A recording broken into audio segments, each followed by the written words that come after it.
Welcome to the Live Up podcast, where we watch the movies from our youth to see if they live up. We will review, discuss, and score the movie in question to see if it lives up to us as adults and whether it would live up to the intended audience, kids today. But today, for our 30th episode, yay us, it is time, woohoo! It is time for another Live Up After Dark.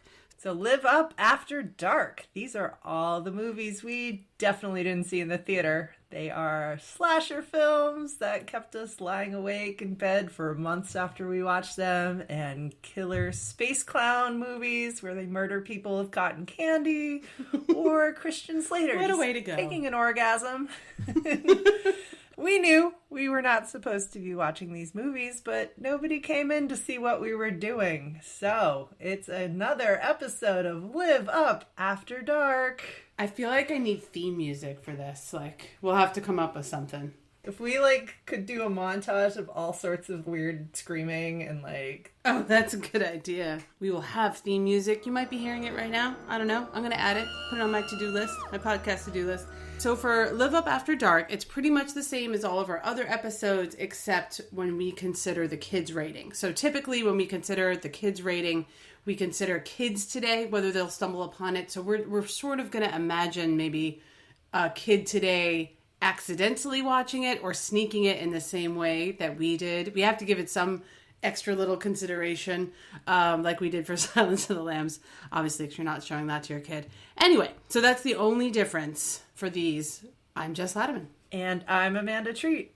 Today's After Dark film is a special birthday request from me. Happy birthday, Amanda! Thank you. Best gift I ever gave you.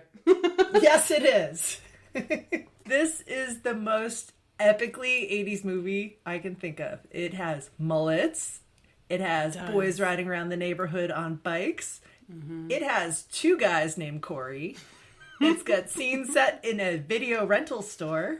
It's got Kiefer Sutherland as the bully. And it's got a sexy sax guy. And it's got vampires. This is 1987... The Lost Boys! The Lost Boys. Woohoo! Very excited. This is my birthday request, and Jess is being dragged through all the vampire mania for this. Yes. Yeah, it is very 80s. Oh, my God. I'm here for that. But, Jess, I don't actually know. Have you seen this movie before I made you watch it for this episode? Funny you should ask. I actually still don't know whether I've seen this before. So I was pretty sure going into it that I'd seen this once and Flatliners once, and I kind of get them confused. Flatliners also stars Kiefer Sutherland, and I'm pretty sure I have seen them each once, but maybe this one just in pieces. And it's possible upon this viewing as an adult was probably the first time I saw it all the way through.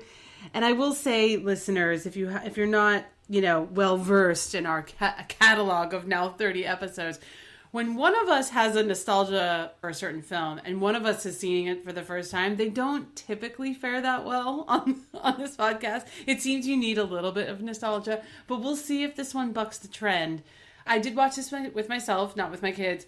Although I feel like I could have, even though it's technically an After Dark. Your older daughter, but maybe not your son. Yeah, not the 7-year-old, maybe the 12-year-old. But now that I've seen it, I think for the first time all the way through as an adult, I kind of see why I didn't seek it out.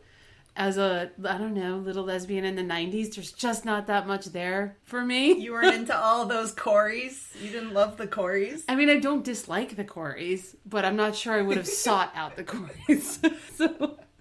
Yeah. Total sidetrack though with this viewing. Was your gaydar going off big time? Oh yeah. Oh, okay.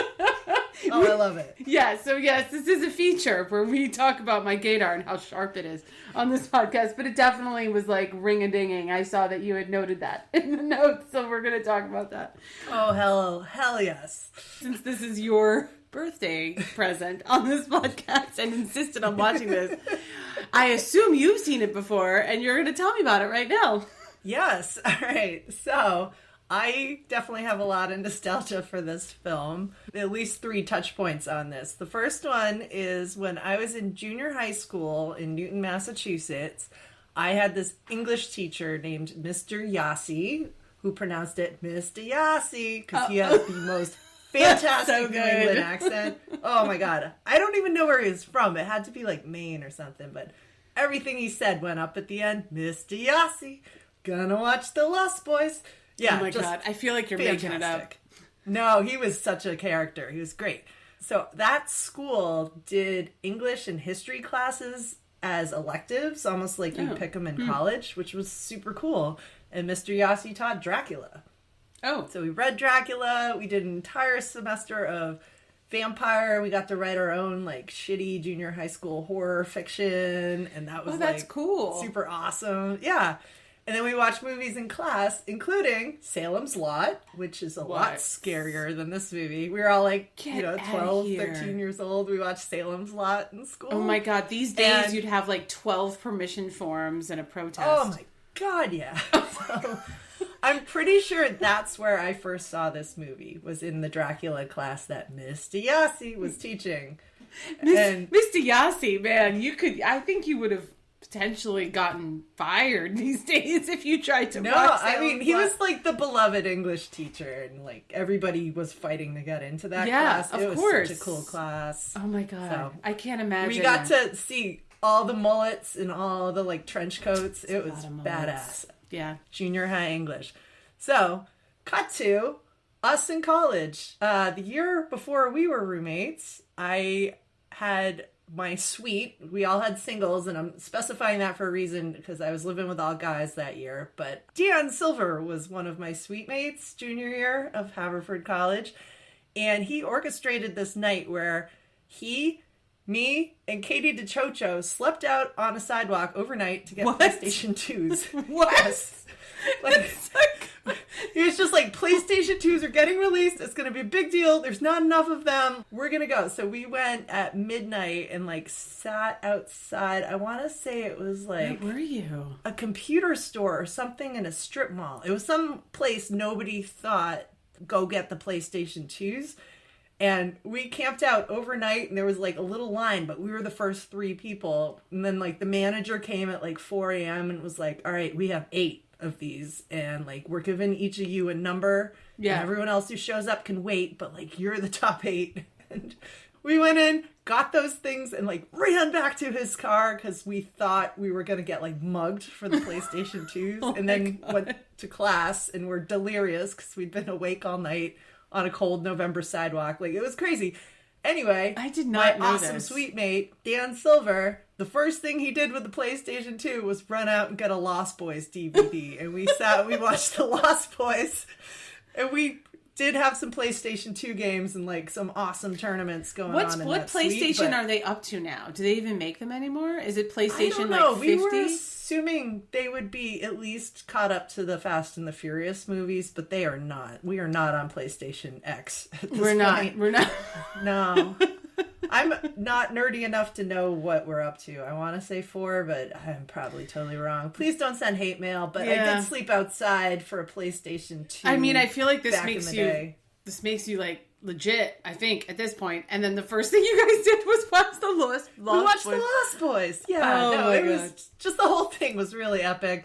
So, hello to Dan Silver. Hello to Katie DeChocho. Good times, good memories of that. I did not know this story. All right. Third touch point on this, after college, after grad school, was living in Brookline, Massachusetts, near the Coolidge Corner Theater, which is this total awesome indie theater. And they used to show this at midnight. And they would do it Rocky Horror Picture Show style. Oh, nice. So you would walk in and they would hand you a bag of stuff that you could throw at the screen. And then they had actors come out in the trench coaches with the mullet wigs and whatever and perform the whole Lost Boys in front of the screen. Including, they hired this like stripper guy and oiled him up, had him be the sexy sax guy. And he was just... He only has that, like, one scene in the movie, but they would just bring him out for everything. Like, sex scene, sexy sax guy. Sexy sax guy. Why, like, a sweaty, sexy sax guy was weirdly a fixture in 80s movies. I mean, I definitely noted this. I'm like, Mad Max vibes, hello. Like, I feel like somewhere there's a crossover there. That is Tina Turner's sax guy. Is it? Of course it is. He's the one who performed We Don't Need Another Hero. So yeah, the oiled up shirtless sexy sax guy. And I swear there was a leather thong. In our Mad Max episode. Yeah. texture of Mad Max has like pretty much lived rent-free in my head since we've seen that movie. and like, I definitely noted, I'm like, I think I just saw a leather thong and there's chains and there's a sweaty sax guy. I'm like, this is major Must be Thunderdome. Mad Max. Must be. Like, it's just such a weird thing to have. It's like a trope in the 80s. It's so weird. And now, my fourth touch point for this episode, I have finally bought You have it Lost right. Boys on DVD. I paid $6 on Amazon for a used copy of this, and I am so proud to finally own. Listeners, she's holding it up to the screen so I could see it. Just to make sure that I'm going to have to post a picture. Yeah, so listeners, I will post that to the gram. I'm looking at the picture now. It's really silly. I look insane. You do look a little... Love it. Yes. That's exactly the photo that deserves. Amazing. Oh, Okay, distraction my God. over. All right. See, we went from like English Dracula class to I own the DVD now. Yes, so you have an epic 4-stage nostalgia for this. Would you like to give an epically rad plot summary of The Lost Boys? Epically rad. Yeah, totally. Epically rad with the mullet on. Kind of similar to, folks, we recently reviewed Teen Wolf, which I described as having low-stakes werewolving. So I'd say The Lost Boys, I feel like it has more mid-stakes vampiring, and it's set in a town where dirtbags seem to disappear at an alarming rate, although no one seems that concerned about that. You know, it's mid-stakes, I'd say. It's like more entry-level vampire movies. The world isn't going to end if the good guys don't prevail. You know, just a couple of Corys might be permanent vampires, so those are the stakes. And We'd have forever Corys. Oh, we would. Forever Corys. Maybe they should have been vampires. R.I.P. Corey Haim. Yeah. You have a couple of Corys who could be bloodsuckers forever, but they'd still be with us. This just got dark. And then, and still, Diane Weiss, man, she just can't find a man. She really can't find a good man. She can't find a good man. Poor lady. I think she's looking for a man. My gaydar did not pop with Diane Weiss, so just so we know. No. Poor Diane Weiss. A little bit of background on this movie. So this is Joel Schumacher directing, which is why your gaydar may be going off, because he's the guy who put nipples on Batman. Like, he has his own aesthetic. He's very into 80s fashion, and yeah. I mean, love him, but... nipples on Batman guy. Got it. Mm-hmm. Yeah, his mise en scène is very Schumacher-y here. It was written by Janice Fisher and James Jeremias. And once again, this is a movie that was inspired by Interview with a Vampire, which we heard a little bit about by the writer of Groundhog Day. So the writer of this was drawn to the question, what if the reason Peter Pan came out at night and never grew up and could fly is because he was a vampire? Shut up. Direct quote. No way. That is so... I wouldn't have guessed that. That was not on my bingo card. That Peter Pan entered the chat. The first draft of this was so on the nose of Peter Pan that originally the character David was named Peter. And originally the mom was named Wendy. And originally Sam was John, because you know it's John and Michael are the two kids in that book. And they kept the name Michael, because we chant Michael a lot in this movie. So yeah, they took the exact names out of Peter Pan and put that on the family originally. Yeah. And in fact, Nanak the dog in this, remember there's like Nana the dog? Oh Peter yeah. Pan? Like, that comes from that. I just want to say, listeners, I didn't really read as many of Amanda's notes as I typically do, so this is all surprising new notes surprising, surprising trivia here. Because I just thought The Lost Boys was just kind of a coincidence that it's Peter Pan-esque. No, it's totally the idea of you'll never grow old. Yeah. You'll never grow up. Yeah. I mean, so I get it now. Yeah. I get it. So, the first draft of it was about a gang of 12-year-old boys roaming around being vampires. Not as sexy. And when they handed the script to Schumacher, and he was like, okay, like the vampires, but what if we make them hot? So we have to age them up a bit. Give them all square jaws and mullets. Yeah, we're not doing a 12-year-old hot scene. So, like, yes, we're going to do this with 18-year-olds, 17 and 18-year-olds.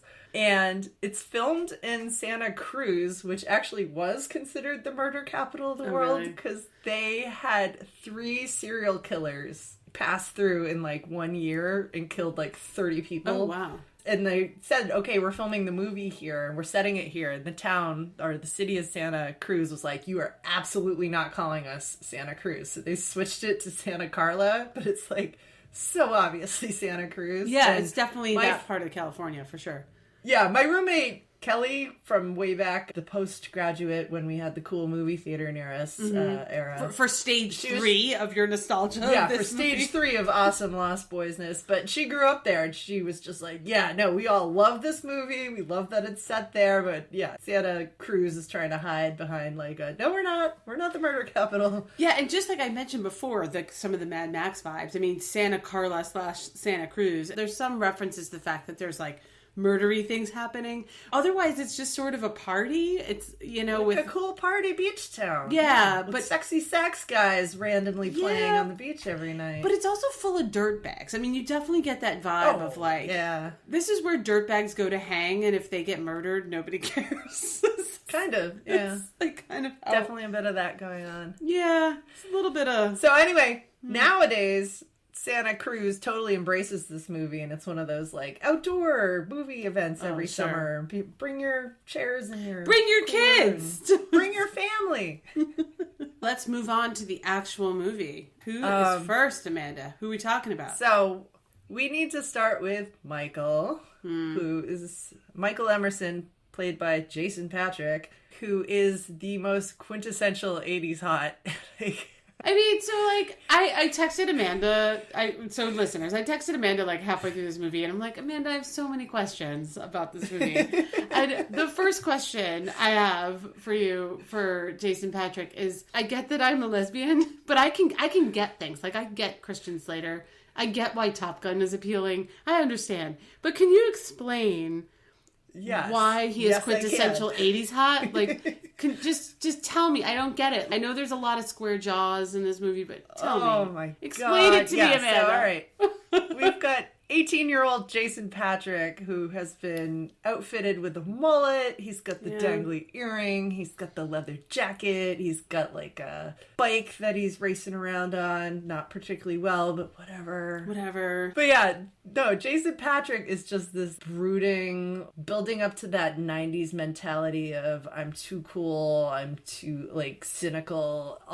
He's like a brooding 18-year-old guy version of, I don't want to say Wednesday Addams, but like that whole era of cynicism. Okay. And yeah, he's not. Amanda could tell I'm not buying it right now. But no, okay. I'm watching her face here. She is not feeling the Jason Patric, but one of the participants from our Is Kevin Costner Hot survey already has chimed in and was like, oh my God, Jason Patric. So yes, he is a thing. Wait, but did she think Kevin Costner was hot, We were a little too young.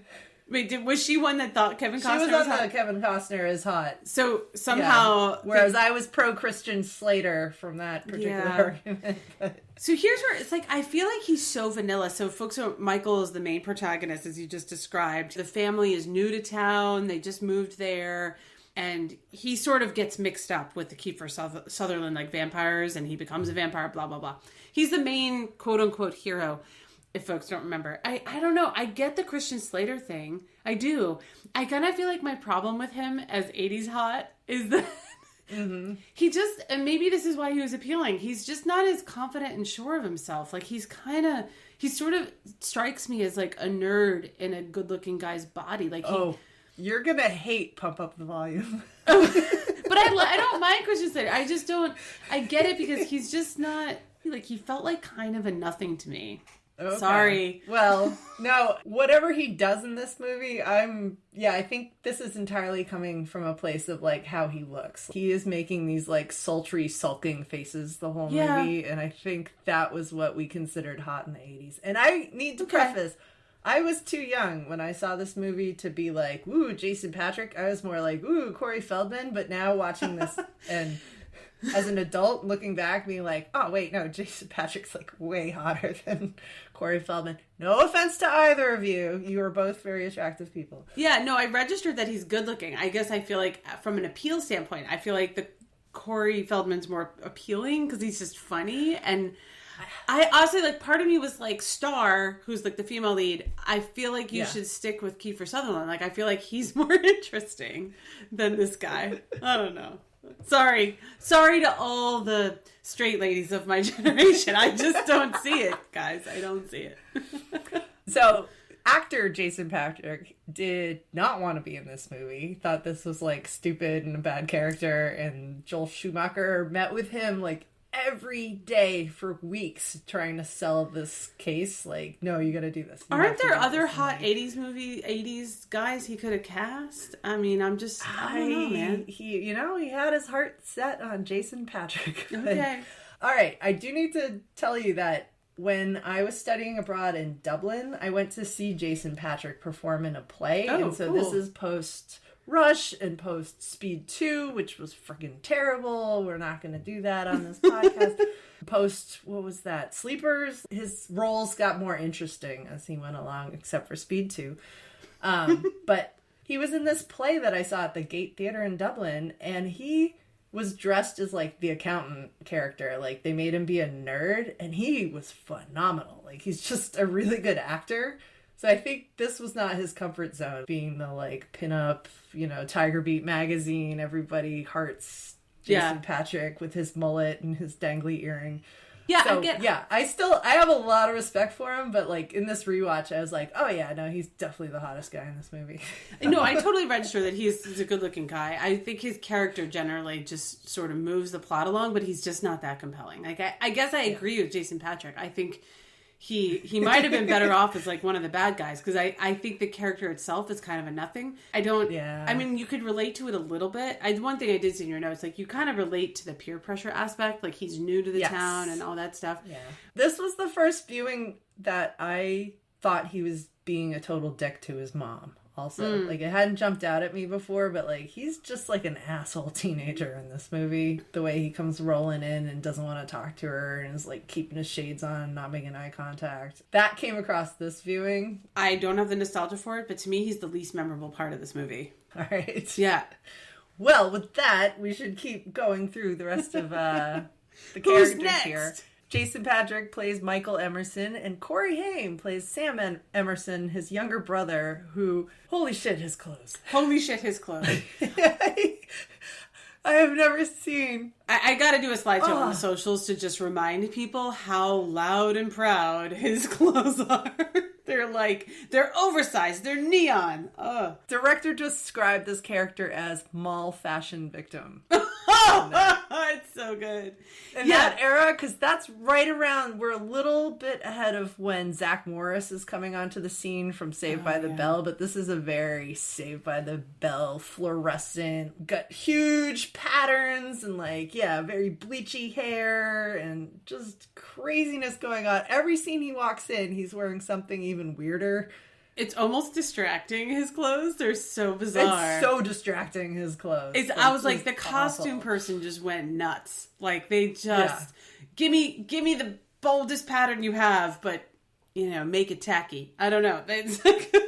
So he's the little brother, and he also has the whole, I'm new to this town, he's just figuring this out. He kind of has the nerdy edge. He's hanging out in comic book stores. He's a comic book guy. Yeah, he's a little dorky, even though he seems to think he's the shit. I can't figure out how old this kid is supposed to be. I can look at how old Corey Haim was, but I'm not sure, because there's that scene where he's in the bathtub singing along to the music, and I just can't figure out, is he supposed to be 8? Is he supposed to be 15? What is happening here? This was another question that I had for you, Amanda, as someone who has seen this a lot. The scene has no bearing on the plot. I think it's just that he's in the bathroom taking a bath while his brother is basically transitioning to a vampire, so he doesn't notice. And then about to kill him. Yeah. They said it in the bathtub, I think, because that would be a very vulnerable place to get attacked by a vampire while you're just like chilling in the bathtub. But like, this is a weird scene. It's a weird scene. Agree with He's you. like playing with toys in the bathtub. My 7-year-old son doesn't even play like that in the bathtub anymore. He's just like, wee! He kind of reminded me of the character from Pee Wee Herman in his giant bathtub playing with his toys as an adult. Kind of. Ooh. Yeah. But, and yeah, I had the same thought. I was like, one, how old is he supposed to be? And then I guess this leads to my next question. I was like, is he supposed to be a hot one too? Because then I think it's creepy about how they portray him weirdly young here. Is he also 80s hot? I don't get it. My guess is he's supposed to be like a tween or like a 13-year-old or something that age. And that whoever wrote this movie does not have kids and does not have any understanding that teenagers don't have a bath time before they and they don't play with toys in the bath when they're like a dweeb. Like, that's just... Yeah. Maybe that was just like a holdover from a younger character on that previous script where they were all supposed to be 12-year-old and younger. Yeah. I don't know. Yeah, no, that is totally a weird scene. But yeah, this character, Sam, is the one who's like aligning with the vampire killers, and he just is like the smartass of the whole film. He's got a bunch of quips that some of them actually still landed for me. There was something about when he and Michael are downstairs and he realizes Michael doesn't have a reflection, and he's just like, "You're a goddamn vampire. Wait till I tell Mom!" And storms up the stairs.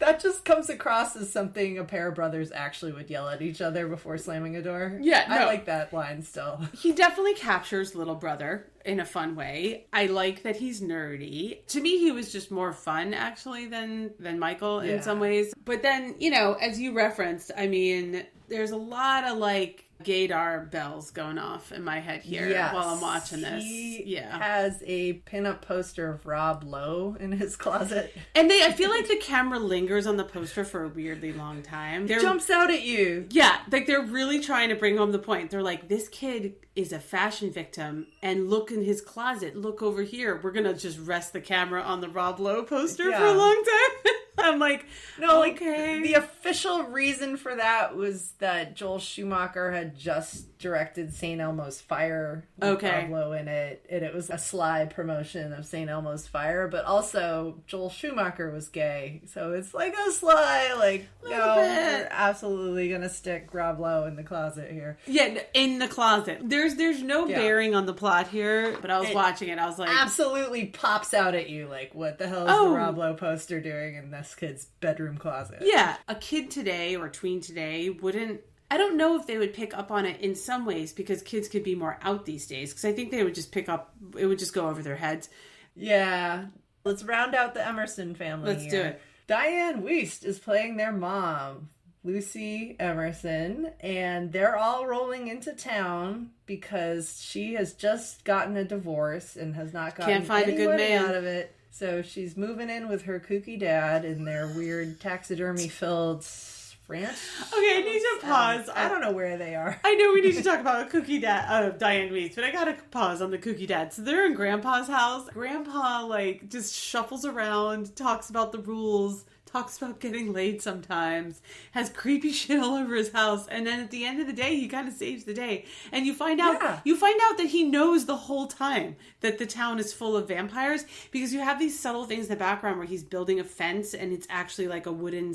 sort of like a sharp wooden stake. He's building them like stakes. Yeah. And he's building it around his property, so you kind of have these like subtle hints along the way, but basically he's known the whole time. It's like the kooky weird grandpa in the background. I love Grandpa. Yeah, well, they arrive at the house. Okay, new in town, like, had to come here because didn't get any money in the divorce and have nowhere to live, and he's playing dead on the front porch. Oh, that's right! It was like... and they're kind of like towing him. Did he die? What happened here? And he's like, ha-ha! He's so weird. I love Kooky Grandpa. Weird. Yeah, I love it. Kooky Grandpa is adorable. I'd watch a prequel of Kooky Grandpa discovering about the vampires, and they come to some sort of detente. But anyway, but we're not. But yes, Diane Wiest divorced a shitty man. Still can't find a good man. Apparently, can't find a good man. Rolling into her weird dad's house with all the taxidermy. And okay, Diane Wiest months before won an Oscar. What did she win for? That Woody Allen movie, I Hannah and Her stumped Amanda. Sisters. Oh, okay. No, Hannah and Her Sisters. So Okay. she won an Oscar in 1986. And this was her next movie. And then, and like, had the Oscar in hand, and they called her, like, you want to be the mom in The Lost Boys? And she was like, yeah, I'll do it. Oh my God. So we've talked about Diane Weiss before. She was the mom in Edward Scissorhands. And we loved her in that as well. She's like favorite 80s mom. Absolutely. She's just so nice every time. And then she like has her flip out moments and just loses her mind. And she's so good at it. She is good at it. She's way too naive in this movie. She's a sweetheart and just so nice to everybody. And like you see her when they roll into town, she's giving money to homeless children who are dumpster diving. She's just shuffling around kind of ineffectually. She's kind of that character in other movies too. I don't think she was discernibly that different from her character in Parenthood or Edward Scissorhands. I mean, she is. Yeah. They don't really give her enough to do here. And the reason why I think I enjoyed her so much in this is because I just know how good she is. And she's good at what she's given, but she does not have a lot of screen time. I actually find her ineptness or her like inability to see what's really going on, I find to be really amusing. Like, she's pretty good at that. Yeah, no, and she just comes across as such a sweet, nice, kind person, which all of her movies, she does that. Actually, I'm sure she's got like some evil characters in there somewhere. I need to see her as a bad guy in something. Ooh, actually, you know what she's good at? Practical magic. She's like one of the witches. That. But yeah, this movie, she's divorced. She just wants to go on a date so badly, and she just, you know, she like needs a job, and she's got these two idiot teenage boys. She does. Screwing things up for her over and over again. Just can't catch a break. I thought she was great. Like, just watching her add so much heart to these kind of generic lines that she was given to read, it's really charming to watch her. So, love Diane Weiss once again. I think she makes this movie better. I'd stop short as to say that this is a great movie, but I think I do think that, like, if there was somebody else in that role that was a nothing, and we've, you know, had nothing characters before, I actually think it would degrade the movie. I mean, you kind of... Yeah. She does have great screen presence. She's pretty genuine when she's upset that her teenagers are drifting away from her. I guess as a parent, I could relate to it, but there wasn't enough there. I mean, there could have been more. All right, so that's the Emerson family. They are arriving from Arizona into the murder capital of the world and just casually going to sexy Saxman concerts on the beach. Very casual, yes. Good times. But we have to run into some bad guys here, starting with Kiefer Sutherland as David. Classic. Which I love him in this. He's amazing. And he had just rolled off of Stand By Me. Like, he wrapped that and immediately started on this movie. And it's kind of the same bully vibe. It is. Like, he's got this really conniving, but it's something about this role is really, it's almost like he's got a little cult. And you can see why people are gravitating towards him. He's just cool. I don't know. He is cool. And he's got the mullet, and he's got the long trench coat and the motorcycle and whatever's going on. There's just coolness oozing out of him. There really is. And I loved him in this. I thought he was good. And again, I have not the nostalgia for this movie. Yeah, he exudes cool. He is a classic bully in a way, but he's like weirdly compelling. I think you hit the nail on the head, the cult leader. You're really drawn to him. And you kind of get it. Like, I kind of get it. And if folks don't remember, obviously, he's like, you know, one of the leader vampires riding around on his bike. And he's egging Michael on. He's a bad guy. And there's no depth beyond the fact that he's a bad guy.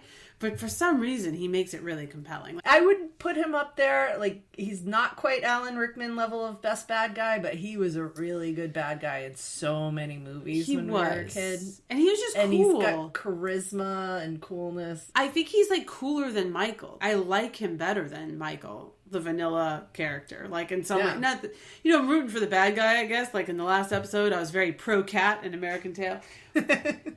Yeah, no, he's so compelling to me. He overshadows him. Yeah, we talked about this in Die Hard, because I was saying that I was worried there wouldn't be that balance between Alan Rickman and Bruce Willis. And then in rewatching it, it was like, no, they're very well balanced. I think you have a point here that Yeah, Kiefer Sutherland is pulling a total Heath Ledger on this. And, like, get out of there, Batman. We just want to see the Joker. Like, what's David doing? Let's go back to David. Yeah, I think that's what happened here. All right.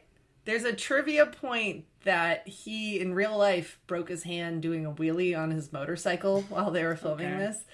So they had to put black leather gloves on him to hide the cast because he's got, like, a broken wrist. Yeah. And, like, it just goes with his whole adds. persona, like the badass black leather gloves. So even him screwing up still looks cool. I think another reason why I found him compelling, I was thinking about this afterwards, like not to go too deep into it, but you know, this is sort of an After Dark episode, so he's bad, you know, he's murdering people, you know, he's not just a bad guy.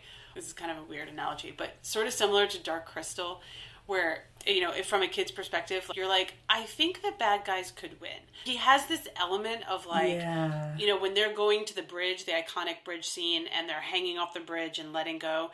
I mean, obviously you don't really think the main character is going to die, but you're sort of just like, I don't know, man, anything can fucking happen here, because he's not unhinged, but he just is completely reckless with things, and so you kind of have this feeling of like anything could happen, good guys could die. Well, he's doing unhinged things, but he's speaking so slowly and so carefully. It's got that Hannibal Lecter pacing to it, like, we're gonna do this. Aren't you gonna do this, Michael? We're all doing this, Michael. And it just builds. Like, how do you say no to that? How do you say no to that? And how it goes to the peer pressure. And I just want to say, he's not a Hannibal Lecter. Like, he's not the depth of brilliance of Anthony Hopkins here. He does eat people, though. He absolutely eats people. But he does eat people, you're right. But he's not, like...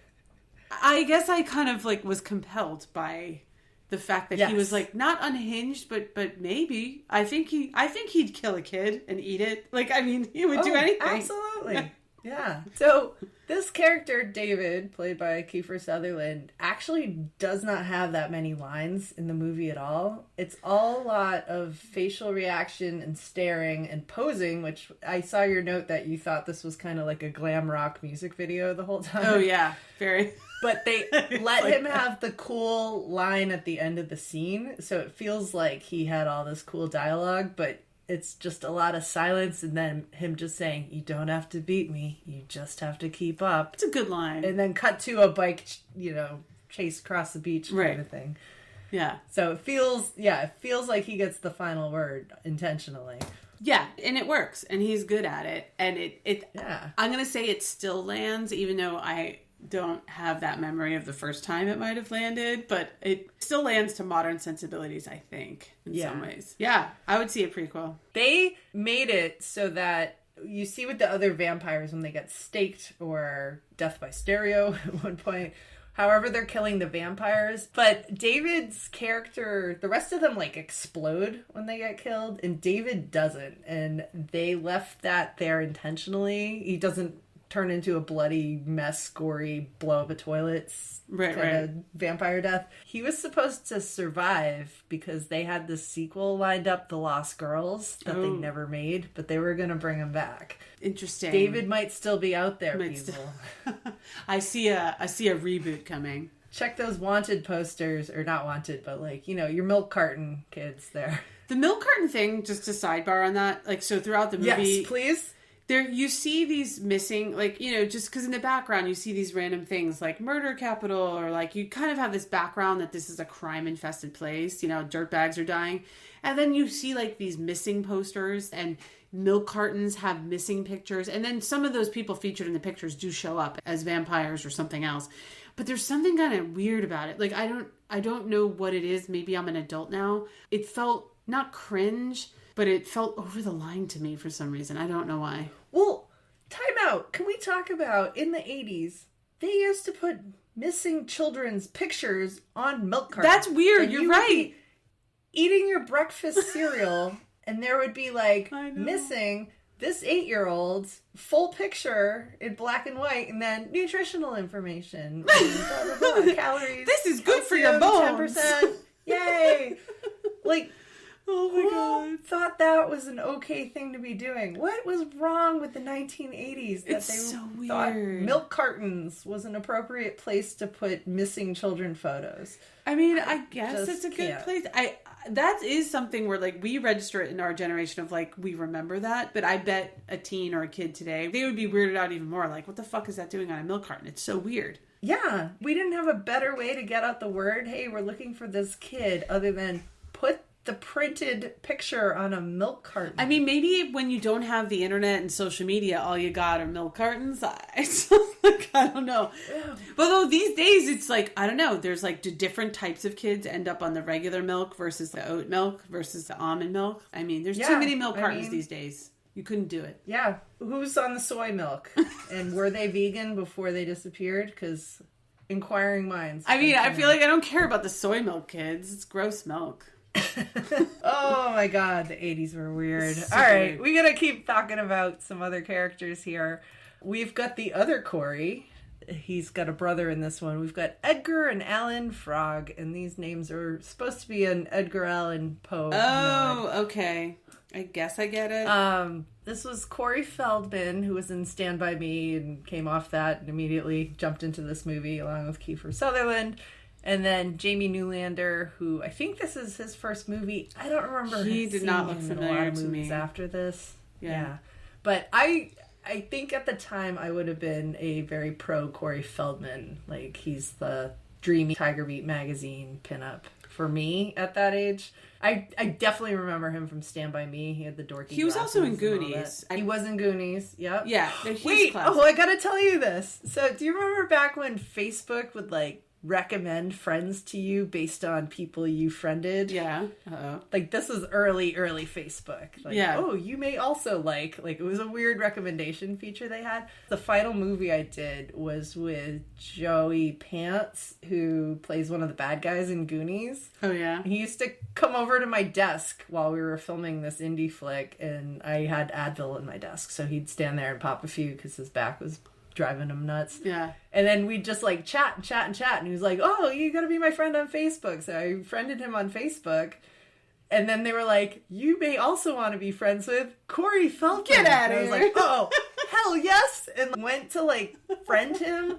Officially, you could only have 5,000 friends on Facebook at that time. And Corey Feldman already had 5,000 friends. So I did not make the cut. I did not get to be Facebook friends with Corey Feldman because Corey Feldman had too many friends. I've been frozen out of Facebook, but I think I'm still friends with Joey Pants on there. So hello. Hello, Joey Pants. If you hear us. Yes, Amanda's not still on the love your socials. work too. We'll do Goonies. We'll talk about you soon. So we've got the Frog Brothers in this movie. They were told by the director that their characters are supposed to be like very militant. And they made Corey Feldman go watch a bunch of Rambo movies before this and told him to do an impression of Rambo. Right. I was going to say, the weird thing that sort of bothered me about him in this is his purposeful, deep voice. It's a Stallone impression. Like, he's not talking normal, and it's weird. It's weird. And at this point, he would have been famous before this movie, right? I mean, he's... Yes. Yeah. So why would you do that? And it was almost distracting, too, now watching as an adult, because you remember him in all these other movies. I'm like, why is he, like, purposely speaking in a lower octave that I know he doesn't have? It's so weird. So I liked him in this. I liked the brothers, and they're the ones that they are the nerds with the other Corey. They're the first kids that the other secretly gay Corey that has a Rob Lowe poster in his closet meets. So Corey Feldman and his brother in this, they're hanging out at the comic book store. They clearly know what's going on with the vampires. They're basically like, hey, you have to Sam, you have to read this comic book, which is about vampires. They're giving him a guide to surviving vampire attacks. So they're like the helper characters who know what's going on. They're trying to suss out who the main vampire is. They know all the vampire rules and how to kill them. Again, here I feel like there's not enough of them, and he has like a weird low octave voice, but I did enjoy when they were on screen. It was fun. It was more fun when they were in the scenes. Yeah, the director told them, these two take themselves so seriously, but they're the comic relief of this movie, but they don't realize how funny they are. So just play this as serious as possible. This is a life or death mission. You guys watch way too many like Chuck Norris and Rambo movies, and that's your vibe. There's essence of Goonies too in the way that they kind of are. There is. Yeah, they're going down into the vampire cave. They are sort of funny. Like they find out where the cave is, and these two brothers, they come with backpacks full of like supplies, but no plan. You know, they just basically go into this cave, find the vampires, and just start stabbing people like without any plan. And it's funny. I mean, yeah, and it gets gross really quickly. Although it does. I was looking at the special effects on this because once again, no CGI back then. They took the fake blood for this and they put glitter in it. And I noticed it this time before I even read that. We have a little bit of sparkly vampire vibe going on here.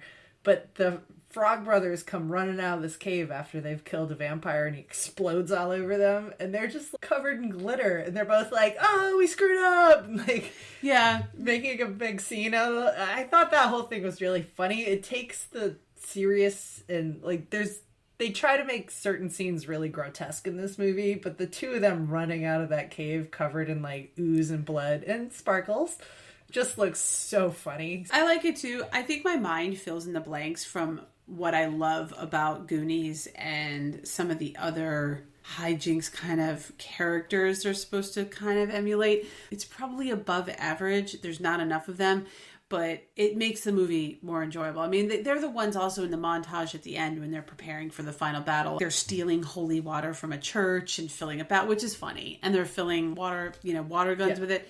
It landed, but yet I've seen better versions of it. Like, I've seen better versions of Corey Feldman, but I still liked it. Yeah. Oh, yeah. No, Corey Feldman is not performing particularly well in this movie. He was, as an actor, very coked up on set, apparently. Like, he was going through his childhood actor with the drug habit phase. Yeah. Yeah, no, it's over the top and ridiculous. I got precursor to Stranger Things vibes from them.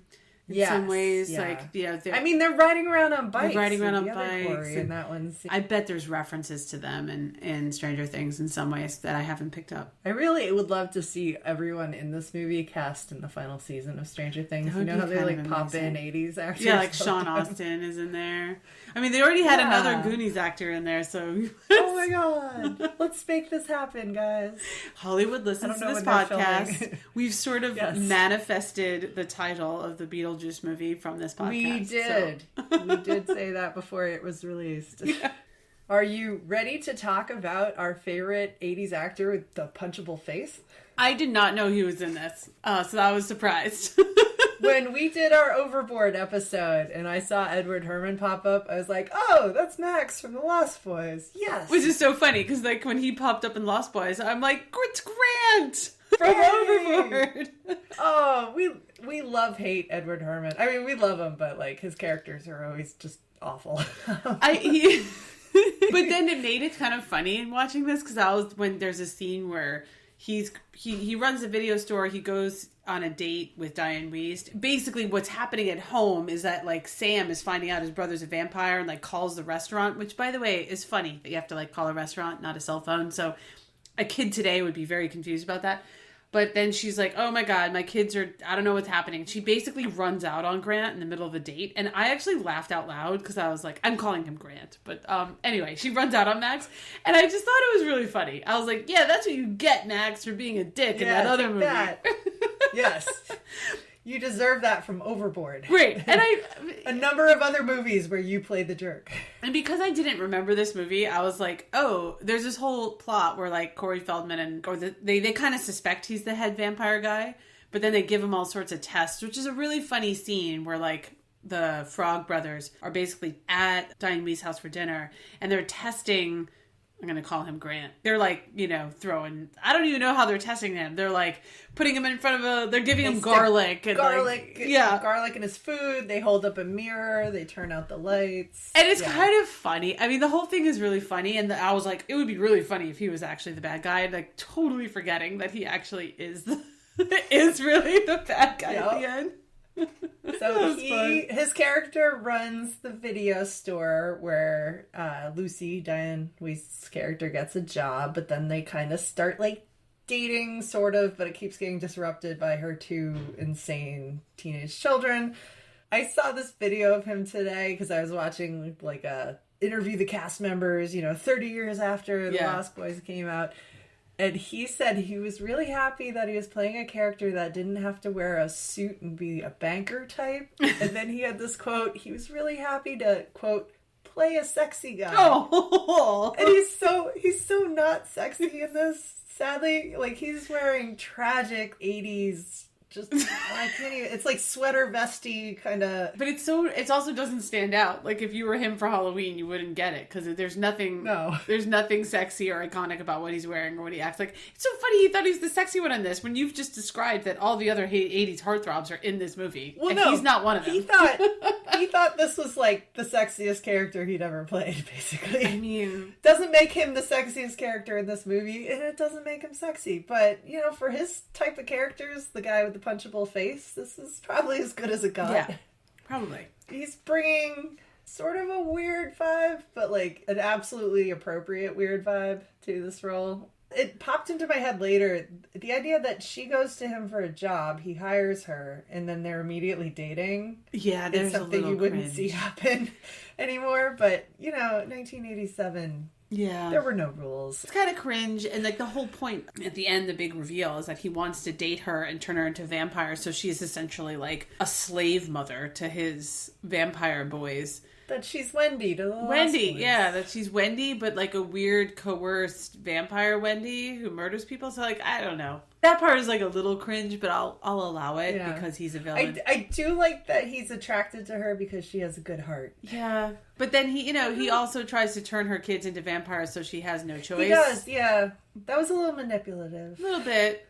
But, in a weird way, I think that if you're going to weigh the villainy of vampire...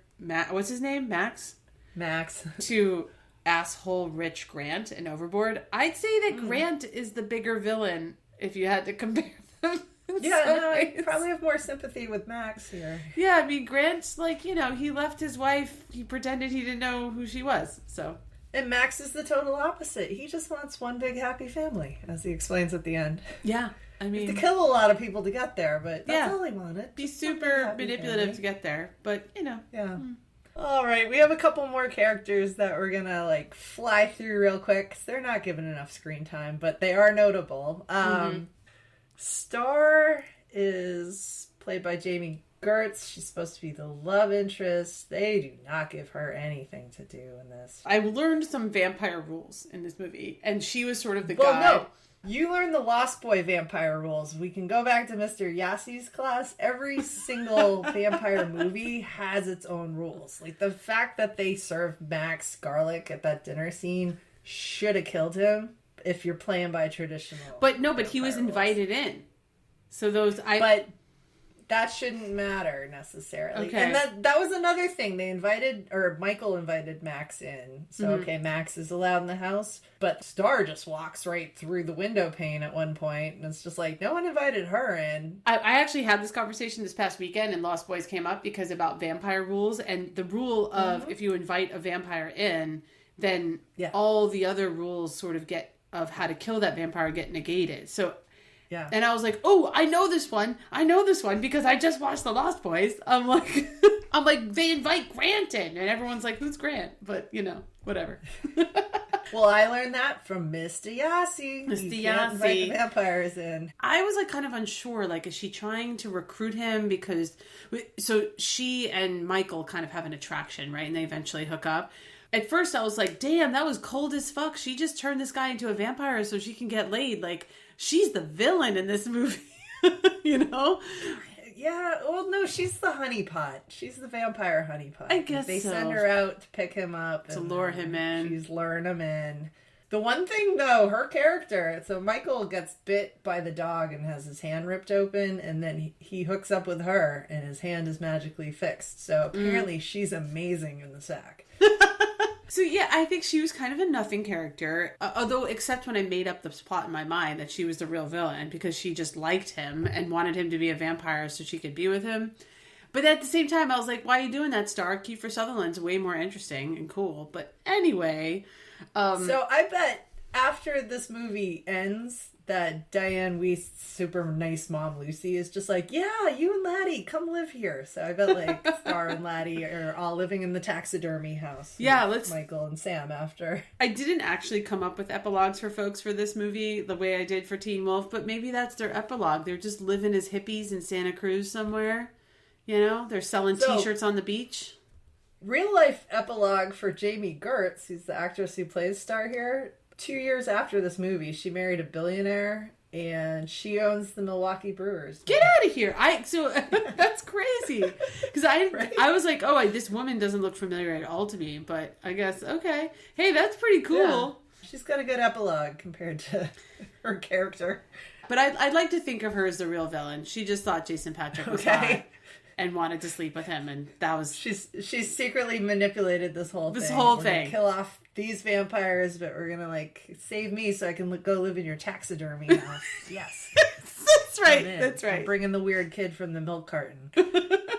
We also have to give a shout out to the character Marco, who I don't think he has any lines, but this is Alex Winter, aka the other guy from Bill and Ted's Excellent Adventure. So Alex Winter is one of the vampires who's striking a pose behind Kiefer Sutherland and so many things. Pose. He totally that's what they're really doing. They're just like strutting onto a merry-go-round, and then they're like posing with backlit fog and just looking fucking cool. But you're right, it's a huge music video. Yeah, it's just an 80s ballad video, tapestry kind of thing. But yeah.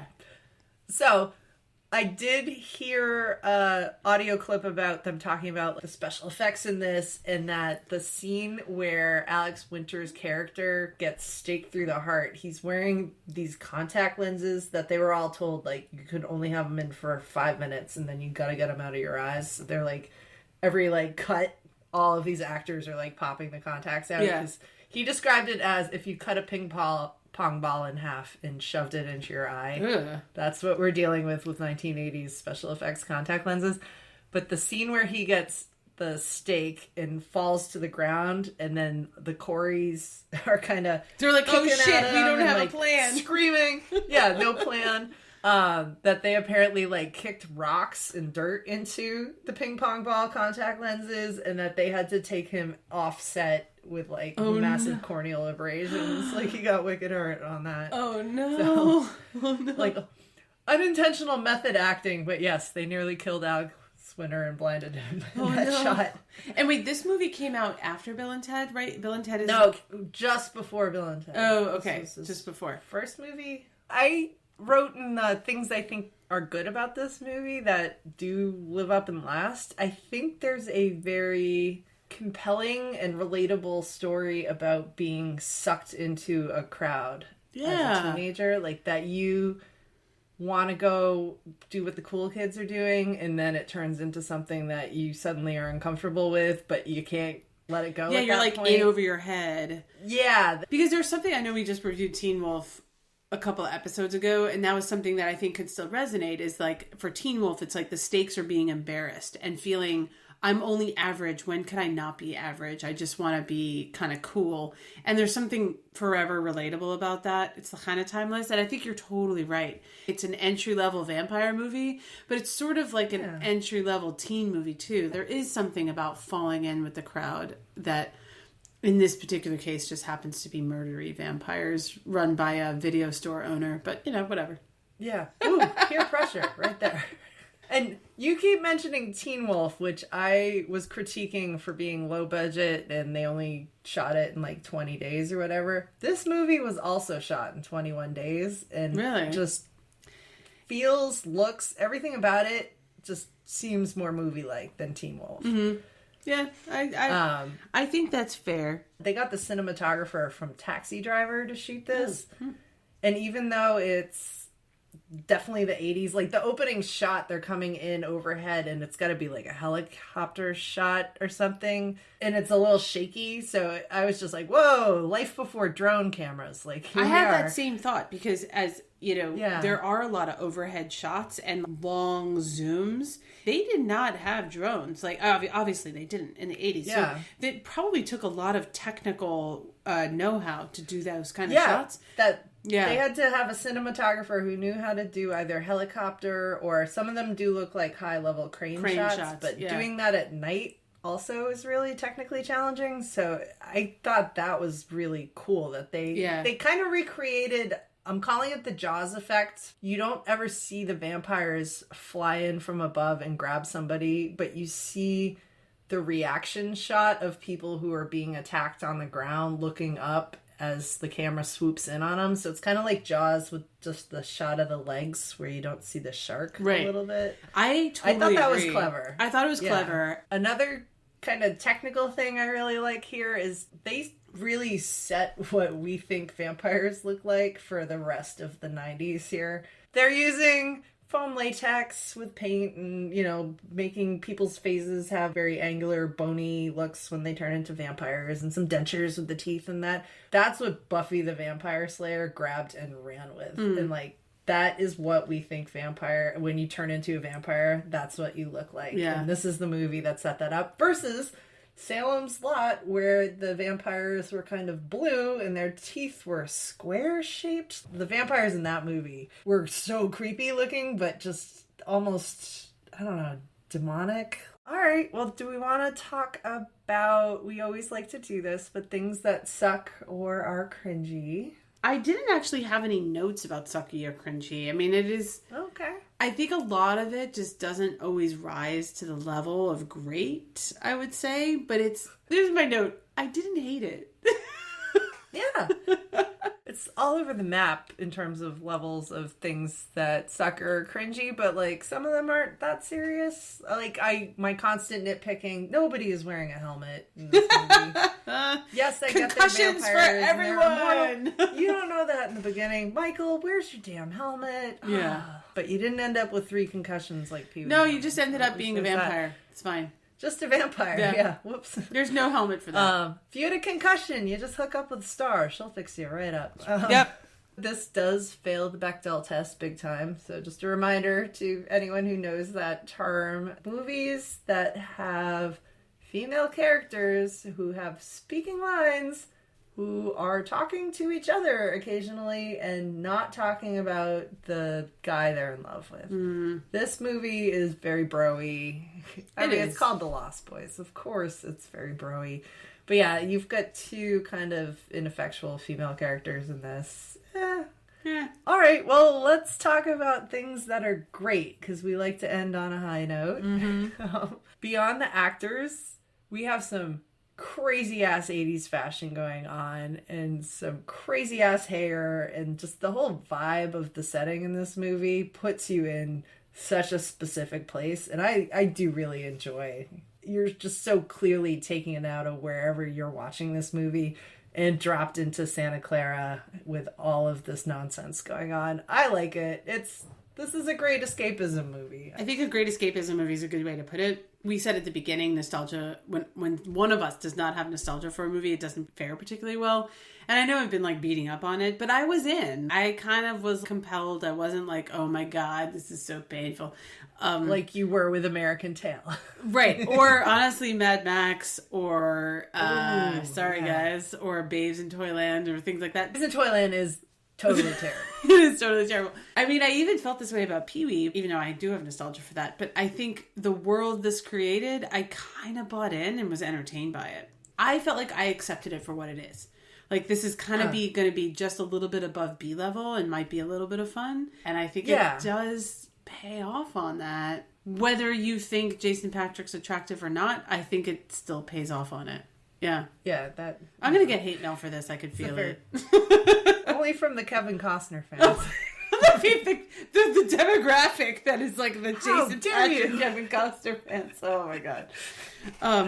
There were parts that were funny, like the death by garlic water, the Corey Feldman stealing shit. And we need to describe this. So the final act of this movie, the vampire gang is coming to their house to attack them. It's a very violent Home Alone setup in this final act. That is exactly what it is. The vampires are coming in. So they set up all these traps. We've got a bathtub full of holy water. With garlic got all inside. These stakes all over the house.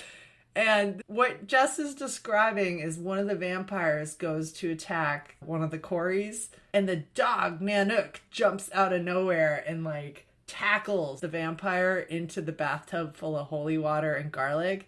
And not only does he, like, dissolve and explode at the same time, but his blood somehow gets sucked into the plumbing system and then explodes out of the toilet in the most comical, ridiculous, over-the-top way possible. It's sort of that horror, like, the horror level blood is unreal. There's just, like... they just go full gory grotesque at the end. Every pipe has pieces of this poor schmuck vampire who falls into this tub. I mean, it is like every pipe explodes with vampire guts, but it's funny, I have to say. It's funny, and then you think, okay, that's gonna be like the best epic vampire death. No, immediately we're battling another vampire and somehow throw him back into the stereo equipment, and then he explodes, and there's blood and guts and gore all over the place, but you just get that classic Corey Haim line, death by stereo. Oh, yeah. It's so campy.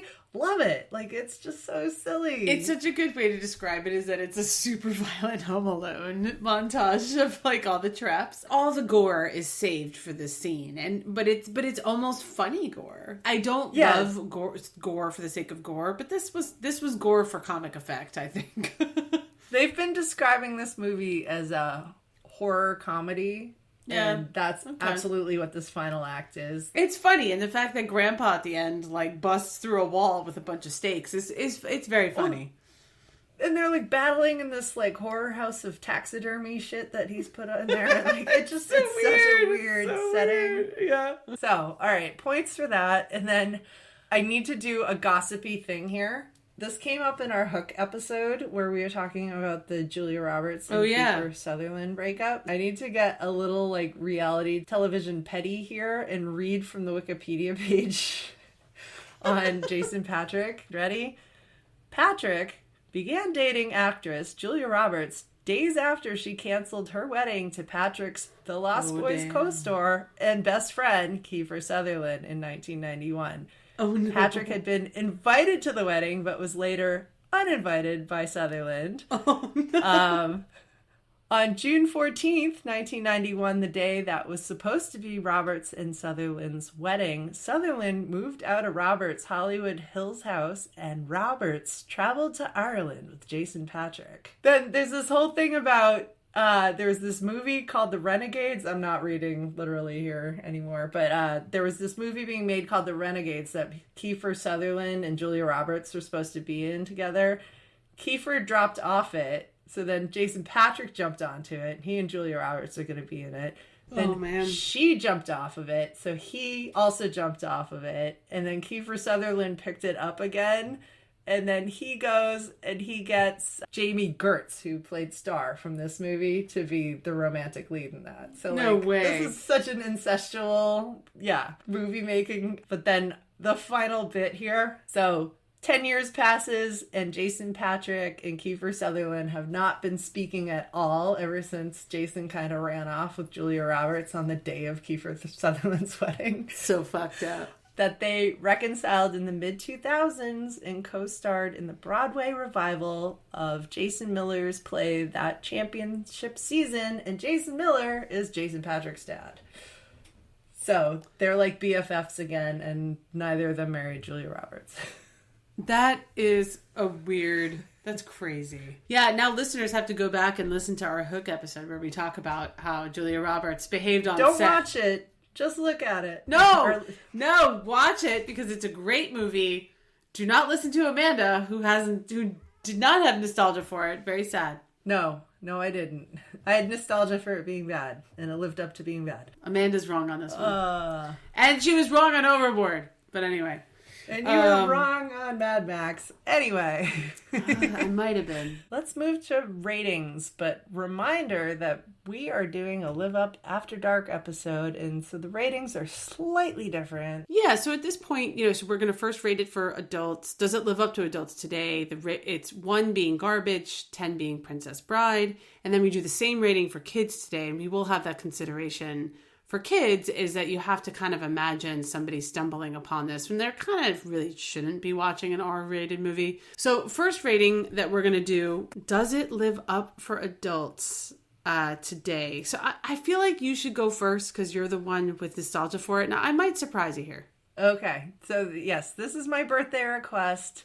I'm going to give this a 7. I 7. have nostalgia. I enjoyed watching it. It does feel very dated. It's like an 80s.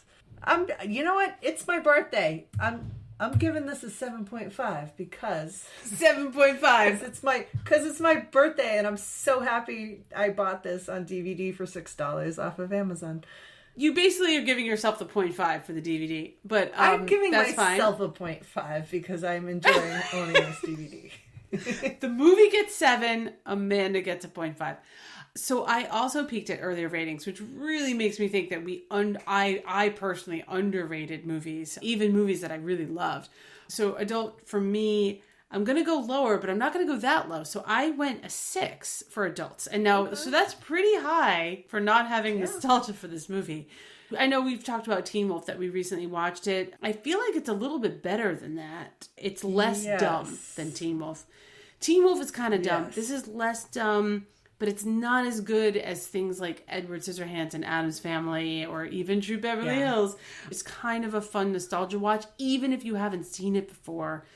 And it's entertaining. It has a good sense of place. I'm kind of in. I'm not just like, oh my God, this is so cringe. It actually, the story moves. So I'm giving it a 6. All right. I like this. Thank you. All right. No problem. That's my birthday gift to you, is that 6 for adult ratings. That's a 13.5, if you will. Doing some quick math, although Amanda's the order muppet. She's in charge of the numbers. So the next rating, does it live up to kids today? Same scale, 1 being garbage, 10 being Princess Bride. We're going to imagine not necessarily kids today watching it, but it's kids today kind of stumbling upon it when they shouldn't, which is kind of a weird imagining. I'm picturing my 13-year-old self seeing this movie in Mr. Yassi's class.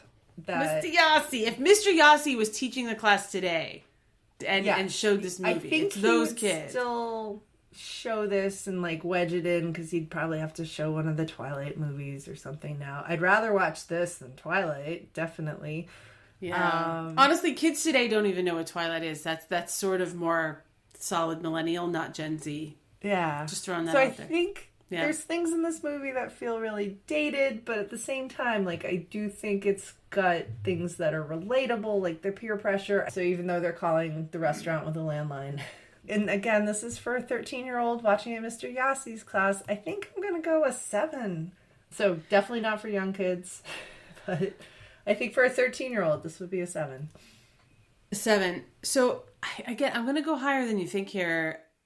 Yes, about me. Ooh. I'm also going to go a 6 because I do think it's above average for somebody stumbling upon it. And I think you pointed this out. It is relatable that the teenage, I want to fit in and I'm getting sucked into this thing and I'm over my head.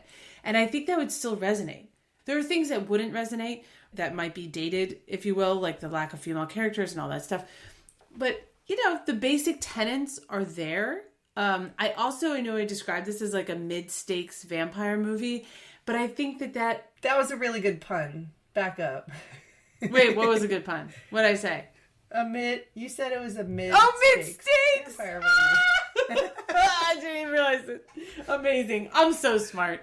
So, I do think the fact that it's not gory high stakes, that it's just about a couple of Corys eventually becoming vampires, that's actually, I think, a good thing. Like, a lot of stuff is heavy these days. It's like the weight of the world. And I think the fact that that's not here adds to the enjoyment. So I want to venture to say that kids might actually like it because it's not as heavy. I guess there's good-looking people in it, so I gave it a 6, which makes me think I really underrated other movies. You have to be into guys to think there's good-looking people.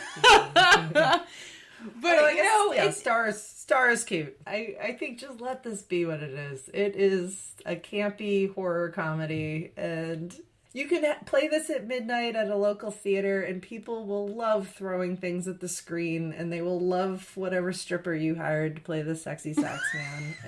Oh my god, you gotta oil up that stripper first. That's pretty high for me for a kid rating, Yeah. and I really wanted to hate this movie, and I didn't. Yay! Wait, so what's our total now? So we're at 26.5, Ooh, which is oh, right God. on the line for us. And I'm going to Yeah. make you go first, because obviously you know where I'm going to land with this. Right, so for But listeners Jess- who are not familiar, we have to, so there's a final question after we rate with the numbers where we each decide for ourselves whether it lives up or not. We have to agree to have the podcast say that it lives up. And a lot of our split decisions are because somebody does not have nostalgia for this movie. Like Amanda was dead wrong about Hook and Overboard and Troop Beverly Hills, and she thinks I was wrong about willing Mad to Max. accept the Overboard, but the other two do not live up. Oh, so wrong about Hook. I was like, I think this lives up. I think I have to say it lives up because Yay! it was hard to dislike this movie. It was hard to dislike it, even though I've never seen it before. And I was just like, fuck you, Amanda, and your birthday. I'm going to hate this movie. And I didn't hate it. Yay! Oh, that's so good to hear. And I obviously think this lives up. I had so much fun rewatching it. I am so proud. You to own be the DVD an now. owner of the DVD now. We have bucked the trend. We have had somebody who does not have nostalgia for this movie, and we have deemed it lived up. Congratulations, Lost Boys. Watch it on Halloween. It's fun. Show it to the kids. If They'll it's be on fine with it. TV, if your local theater is letting you throw things at it, yes, go see this. Only if there's an oiled up sax player. Thank you. That was the ultimate birthday gift, was hearing that you thought this was. Oh, happy birthday, Amanda. So, if I was too generous, please let me know at Live Up Pod on all the socials. I keep forgetting to do my social plug. What did we miss? Did we not talk about the hotness of Corey's enough? I think we did. Let us know. Like we did with the chorus. I feel like we did. Yeah. So hit us up on the social. Did you think it lives up or not? And wish Amanda a happy birthday.